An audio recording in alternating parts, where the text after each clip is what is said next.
سورہ آل عمران کی آیت نمبر 33 ہے۔ اعوذ باللہ من الشیطان الرجیم، بسم اللہ الرحمن الرحیم۔ ان اللہ اصطفى آدم ونوحا وآل ابراہیم وآل عمران على العالمين ذرية بعضها من بعض والله سميع عليم۔ إذ قالت امرأة عمران رب إني نذرت لك ما في بطني محررا فتقبل مني إنك أنت السميع العليم۔ فلما وضعتها قالت رب إني وضعتها أنثى والله أعلم بما وضعت وليس الذكر كالأنثى وإني سميتها مريم وإني أعيذها بك وذريتها من الشيطان الرجيم۔ صدق اللہ العظیم۔ بے شک اللہ نے آدم علیہ السلام کو، نوح علیہ السلام کو اور ابراہیم علیہ السلام کی آل کو اور عمران کی آل کو چن لیا تمام جہان والوں پر۔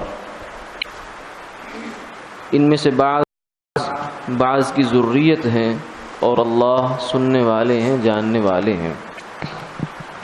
یاد کرو اس وقت کو جب عمران کی بیوی نے کہا، اے اللہ، میں نے آپ کے لیے نظر مانی جو کچھ میرے پیٹ میں ہے دنیا کے کاموں سے آزاد کر کے،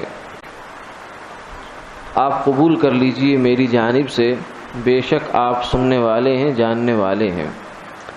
جب انہوں نے اس کو جنا تو کہنے لگی کہ اے میرے اللہ، اے میرے رب، میں نے اس کو عورت جنا ہے اور اللہ خوب جاننے والے ہیں اس چیز کو جو پیدا ہوئی، اور مذکر اس عورت اس مؤنث کی طرح نہیں ہے، اور میں نے اس کا نام مریم رکھا ہے، اور میں اس کو آپ کی اور اس کی ذریت کو بھی آپ کی پناہ میں دیتی ہوں شیطان مردود سے۔ اس سورہ مبارکہ کا نام سورہ آل عمران ہے۔ عمران نام کے دو شخصیتیں ہوئی ہیں بنی اسرائیل میں، ایک حضرت موسیٰ علیہ السلام اور حضرت ہارون علیہ السلام کے والد گرامی، اور ایک حضرت مریم کے والد گرامی۔ یہ دونوں ایک شخص نہیں ہیں بلکہ ان کے درمیان بہت سے سالوں کا فاصلہ ہے۔ یہ الگ الگ ہیں لیکن دونوں کا نام عمران تھا۔ اور یہاں جو آل عمران اس صورت میں ذکر ہوا ہے، اس سے مراد حضرت مریم علیہ السلام کے والد اور حضرت عیسیٰ علیہ السلام کے نانا ہیں۔ تو اس سورت مبارکہ کا چونکہ مرکزی مضمون عیسائیوں کے ساتھ مکالمہ تھا، تو شروع کی کچھ تمہیدی باتیں ذکر کرنے کے بعد اب اس مرکزی مضمون سے یہاں اس کا تذکرہ شروع ہوتا ہے۔ فرمایا کہ اللہ رب العزت نے آدم علیہ السلام کو، نوح علیہ السلام کو، ابراہیم علیہ السلام کی اولاد اسماعیل، اسحاق، پھر بنی اسرائیل کے جتنے پیغمبر آئے وہ، اور پھر حضرت عیسیٰ علیہ السلام، ان کو اللہ نے منتخب کر لیا تھا پورے جہان والوں سے۔ اس آیت مبارکہ کے اندر دو چیزیں قابل غور ہیں۔ ایک تو یہ ہے کہ نبوت یہ کسبی چیز نہیں ہے، یہ اللہ کی خالص عطا ہوتی ہے، یہ اللہ کا انتخاب ہوتا ہے۔ کوئی انسان ہزار نہیں، لاکھ سال، کروڑ سال بھی عبادت کرتا رہے، ریاضت کرتا رہے، مجاہدے کرتا رہے، ذکر، تلاوت، مراقبے، صدقے، نفل، سب کام کرتا رہے، لیکن وہ چاہے کہ مجھے اس کے بدلے میں نبوت مل جائے، ایسا نہیں ہو سکتا۔ یہ نبوت اللہ کی خالص عطا ہے، اس کا کوئی مارکیٹ ایسی نہیں کہ جہاں سے انسان نبی بنتا ہو۔ اس لیے یہ دھوکہ ہوا کچھ لوگوں کو، بالخصوص یہ جو مرزا غلام احمد قادیانی تھا، اس نے اسی طریقے سے چلنے کی کوشش کی۔ شروع میں اس نے دعویٰ کیا کہ میں مناظر اسلام ہوں، اسلام کی حقانیت ثابت کرنے والا ہوں، پھر کہنے لگا میں مجدد ہوں، پھر کچھ سے اور آگے سٹیپ بڑھا تو کہتا ہے میں مہدی ہوں، پھر تھوڑا اور آگے بڑھا تو کہتا ہے میں مسیح موعود ہوں، پھر اور آگے بڑھا تو کہنے لگا کہ میں تو حضور اقدس صلی اللہ علیہ وسلم کا نعوذ باللہ ظل ہوں، بلکہ جو آپ کی نبوت تھی، جو آپ کا کام تھا، وہ تو ادھورا تھا، میں اس سے بڑھ کر کامل ہو کر قادیان میں آیا ہوں۔ تو یہ اس کو شیطان نے اس راستے سے بہکانے کی کوشش کی۔ بنیادی غلطی اس کو یہی لگی کہ وہ سمجھ رہا تھا کہ میں بہت کچھ کر رہا ہوں تو مجھے شاید یہ نبوت مل جائے، تاکہ نبوت اگر ملنی ہوتی جناب نبی پاک صلی اللہ علیہ وسلم کے بعد تو سب سے زیادہ اس کی جو صلاحیت تھی وہ سیدنا ابو بکر میں تھی، سیدنا عمر میں تھی، عثمان میں تھی، علی میں تھی۔ اگر ان کو اللہ نے نبوت نہیں دی، خود فرمایا حضور نے لو کان بعدی نبی لکان عمر، اگر میرے بعد کوئی نبی ہوتے تو عمر ہوتے۔ نبوت چونکہ بند ہے اس لیے نبی ہو نہیں سکتا، خلیفہ ہوئے ہیں، تو اس لیے ایک تو فرمایا اصطفیٰ، اللہ نے چنا ہے، یہ اللہ کا انتخاب ہوتا ہے، انسان کی اپنی محنت نبوت میں دخل نہیں رکھتی، یہ خالص اللہ کی عطا ہے، اور نبی کو پتہ بھی نہیں ہوتا کہ مجھے نبی بنایا جائے گا۔ قرآن پاک میں جگہ جگہ اس کا تذکرہ۔ موسیٰ علیہ السلام سفر کر رہے ہیں، مدین سے واپس آ رہے ہیں، آگ دیکھی، سامنے روشنی دیکھی، لینے کے لیے چلے گئے، اللہ نے آگے سے پیغمبری عطا کر دی، ان کو تو خیال میں بھی نہیں تھا نبی بن جائیں گے۔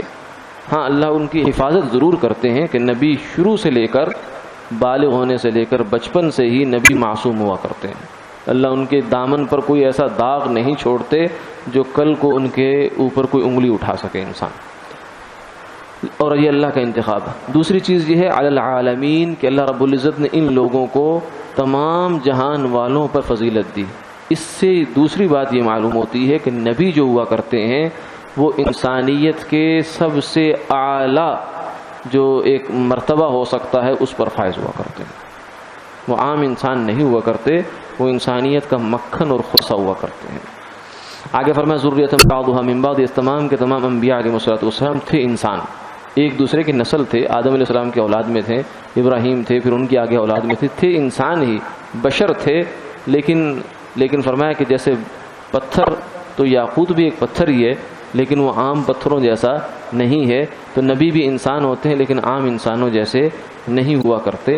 اس کے بعد پھر آگے بات آئی ہے آل عمران کی خاص طور سے، اس میں اس کا قصہ یہ ہے کہ حضرت عیسیٰ علیہ السلام کی نانی جان، انہوں نے یہ اللہ سے دعا مانگی تھی اور یہ نظر مانی تھی کہ اے اللہ اگر آپ مجھے اولاد عطا کر دیں تو بیٹا عطا کریں تو میں اس کو کیا کروں گی، بیت المقدس کی خدمت کے لیے وقف کر دوں گی۔ یہ بنی اسرائیل میں ایک دستور تھا کہ بچے کو بیت المقدس کی خدمت کے لیے وقف کر دیا کرتے تھے، تو انہوں نے دعا مانگی، اللہ تعالیٰ نے قبول کی، لیکن یہ ہے کہ جب ان کی امید یہ تھی کہ بیٹا پیدا ہوگا لیکن اللہ تعالیٰ نے بیٹی عطا کر دی، تو وہ کہنے لگی کہ یہ کیا ہوا کہ میں نے کیا مانگا تھا، لیکن اللہ تعالیٰ نے فرمایا کہ تمہیں کیا خبر کہ بیٹے میں برکت ہے یا بیٹی میں ہے، وَلَيْسَ الذَّكَرُ كَالْأُنثَىٰ، فرمایا کہ یہ بیٹی ہے لیکن اس پر ہزاروں بیٹے قربان ہیں، کیونکہ اس سے اللہ تعالیٰ نے آگے عیسیٰ علیہ السلام کو پیدا کرنا ہے، اور وہ تو اللہ کے جلیل القدر پیغمبر۔ تو اس سے چند چیزیں ہمارے سامنے آتی ہیں، ایک یہ ہے کہ اولاد کے لیے والدین کو بہت پہلے سے اچھی نیت کر لینی چاہیے، یہ پیغمبروں کی سنت پیچھے سے گویا کہ چلی آ رہی ہے، اور اس کا اولاد کی تربیت پر اثر ہوا کرتا ہے۔ اور دوسرا پیغام اس میں یہ ہے کہ اگر بیٹی کسی کو مل جائے تو اس سے پریشان نہیں ہونا چاہیے، ہو سکتا ہے کہ اس بیٹی کے اندر اللہ تعالیٰ نے کیا خیر رکھی ہے۔ اور تیسری بات یہ ہے کہ بیٹی جو ہے اس کا، عورت کا سب سے اچھا کردار کا پہلو یہ ہے کہ وہ معاشرے کو اور انسانیت کو اچھا بیٹا مہیا کرے۔ تو مریم علیہ السلام کی جو خصوصیت اور فضیلت کی وجہ یہ ہے کہ اللہ نے ان سے حضرت عیسیٰ علیہ السلام کو جو ہے وہ جنم دیا انہوں نے، اور پھر ان کی بنیاد پر آگے اللہ تعالیٰ نے ایک نبوت کا سلسلہ جاری فرمایا۔ تو یہ ان آیات کے اندر جو ہے ہمارے لیے پیغام ہے اور سبق ہے، اس امت کے لیے بھی خاص طور سے. وآخر دعوانا الحمدللہ رب العالمین. الحمد للہ رب العالمین والعاقبۃ للمتقین والصلاة والسلام علی اشرف الانبیاء والمرسلین. ربنا آتنا فی الدنیا حسنہ وفی الآخرۃ حسنہ وقنا عذاب النار. وصلی اللہ تعالی علی خیر خلقہ محمد وآلہ وصحبہ اجمعین برحمتک یا ارحم الراحمین. جزاکم اللہ.